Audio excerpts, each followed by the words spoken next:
La Slovénie décide de changer de cap en élisant un Premier ministre novice en politique. Avec 34,5% des voix, le libéral Robert Golob est arrivé en tête des législatives ce dimanche, loin devant le Premier ministre sortant Janez Janša. Après la victoire, Robert Golob s'est exprimé depuis chez lui en raison d'une infection au Covid-19. Nous n'avons pas eu une telle participation électorale depuis 20 ans, et cela en dit long. Les gens veulent vraiment du changement et ils nous font confiance car nous sommes les seuls à pouvoir apporter ces améliorations. Et n'oubliez pas, l'espoir donne naissance à des attentes. Nous devons donc prendre nos responsabilités. Liberté.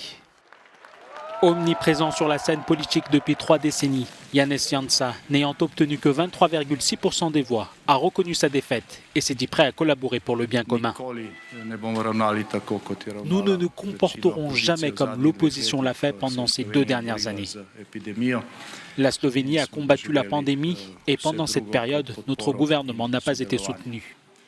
Même dans l'opposition, le Parti démocratique slovène se comportera autrement. Nous serons dignes.